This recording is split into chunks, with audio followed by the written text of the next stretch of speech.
Hello, everyone, and welcome to Catholic Truth, Life, and Living.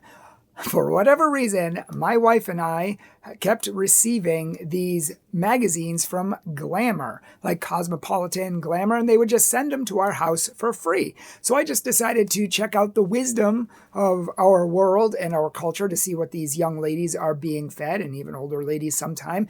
And what I read in these magazines were absolutely shocking, degrading, atrocious, and literally the opposite of love. It's no wonder people can't find love if they're following the advice in these magazine articles. Like, seriously, it's literally the opposite of love in so much. I feel like middle school men wrote this because they want, women to do this or do that. And maybe these are written by men and produced by men. I'm not sure. But the bottom line is many women write these too. And when you realize that these don't lead to love, you realize that women are shooting women in the foot and not helping them to find the love that they need. In this particular article, this one is really shocking. This article that I read in this particular magazine, it says what everyone you know is really doing in bed. And in this survey, they interviewed 1,000 women who gave their feedback, what everyone is really doing in bed. Now, this is a doozy. Just check this out. First, if you read the article, it comes across like a high schooler wrote it. Like, you can do anything you want. It doesn't matter. Everybody's doing it. There's no rules. There's no regulations. There's no morality. There's no nothing. Literally, everybody's doing it. I mean, Sex in the City, right? Like, it doesn't matter. And that's what the new feminism has wanted to do. I don't know if you guys have read the book Subverted, but it's how I helped the sexual revolution hijack the women's movement. And one of the things she said she wanted to do was make it seem like everyone's doing it. Even though they knew they weren't, they put it in there anyways. They lied, they fabricated, they deceived women to change an entire culture. And this lady, of course, converted and is a whole different person now, which is why she's exposing it.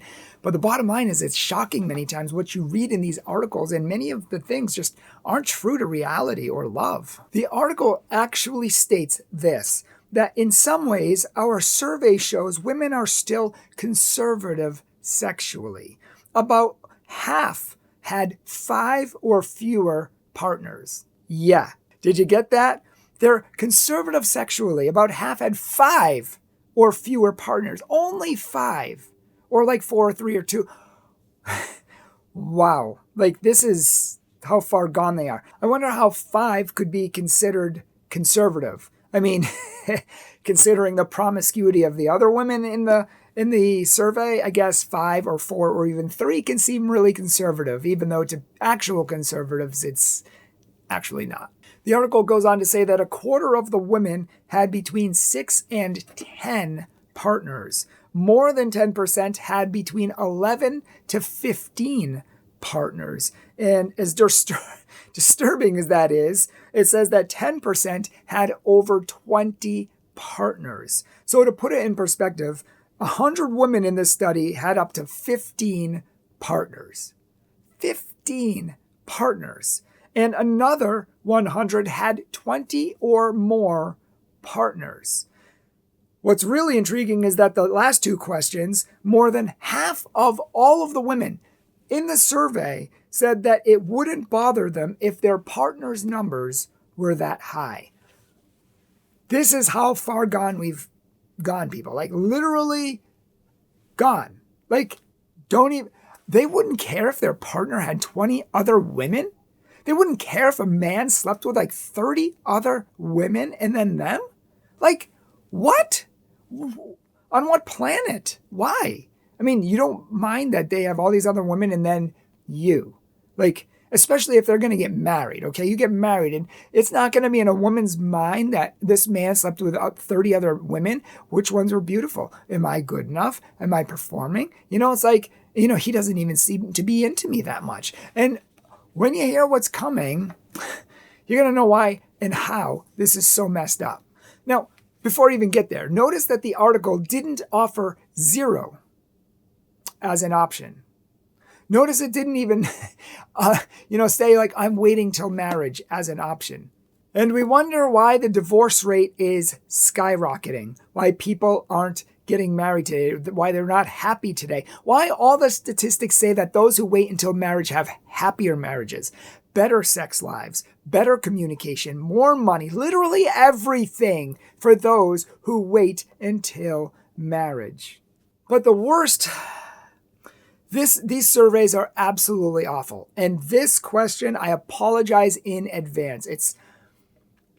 It's ungentlemanly for me to even bring up in front of ladies, but I want you to see what ladies are being spoon-fed, what they're being taught in this generation, and how they're being trained to think. And then I'm going to reword their question with a few other options to show you what they should have done if their heads were actually screwed on straight. Now, in this one, I'm only pulling a couple of the totally lame, terrible questions in this. But this particular one says they asked women if A, they would rather have a short man with a big private part, or a tall man with a small. So would you rather have a short man with a big or a tall man with a small? That was one of the questions in here. Are we training women to think like ladies? Are we training them to think morally? Are we training them to think in the realm of true love? Or are we training them to think like men, like pigs, like the way most men have been in history, pigs? And now we're training women to be pigs as well, which is why more than ever, for most of history, women have been the arbiters of morality. You know, when men want to do something, women say, no, I don't do that. I'm waiting till marriage. Nowadays, women just go with it. They're like men, in many ways, and it's really, really sad. Here's the options they didn't even offer that they should have offered. A short man with a big. B, a tall man with a small. C, who cares? We're not in middle school anymore. That seems like a viable option. Wasn't even offered to the ladies. How about D, I'd rather know the size of the man's heart. How about E, women hate being objectified by piggy men. I'm not going to do it to them in return.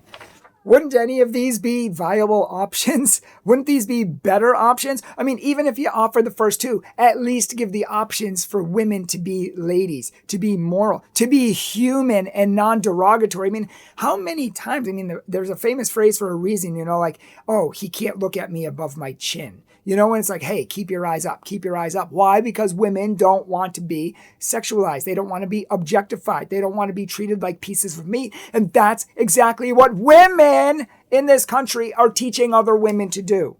Women are teaching other women to do that. A lot of these were done by women. Of course, maybe it's proclamated by men from the top and telling them, if you want a job, go do this, probably. A lot of this whole porn industry, was started by men for men and has destroyed women's lives. And consequently, we've destroyed relationships and marriages and engagements and everything else in the process. And we wonder why we're not happy. We wonder why we're not satisfied. We wonder why people in Hollywood have been divorced 2, 3, 4, 5 times, and the divorce rates have skyrocketed in this country over the years since the 1960s, because this filth is filling our young ladies who, many women just want to read this to try to get some good tips, to find some makeup tips, to find some good clothing advice. But then they come across this and they're unsuspecting and they say, oh, well, maybe this will get me a man, or, oh, this will get me a relationship. I'm feeling lonely. I'll try this. And it's destroying relationships. Cosmopolitan is the trashiest, most disgusting women's magazine, which is literally should be burned in every woman's home, especially Catholics. I've even seen women on the plane, and I just want to start talking to them. Oh, and sometimes I do start talking to them about it. And we have this relationship and discussion about what is and what isn't, that sort of thing. And glamour too, not as bad as Cosmo, which is just pure filth and how to be used by a man in 3 straight weeks. Hey, follow this advice, you'll make sure to never find love. Glamour is the same way. And there are other glamour for teens and other ones that just give atrocious advice. So who cares if they give good makeup advice? Why are we supporting them? Who cares if they give good fashion and trend advice? It's like poison, 20% poison in a brownie, you're still going to die. So we shouldn't be supporting this filth. We shouldn't be giving them money. And we should be teaching men and women. We need to be combating this culture to teach them what is right and what is wrong, what is true, what is not true, what leads to love, and what leads to a lifetime full of pain. Thanks so much for watching this. I have more videos on Glamour and Cosmo I've read, and you're welcome. Now you don't have to. I've read them, and I've gone through them, and they're filth, and I expose it for what it is, and I put it back into the context of true love and what we should be doing if we actually want to find happily ever after, what our soul craves inside, the way God made us to be. And we can't do that dancing in the darkness. So if you have them, go burn them. Have fun.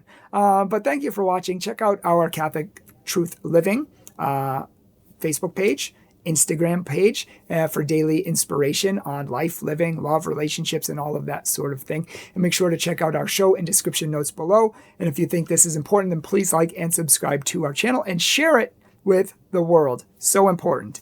Thanks for watching. Peace out.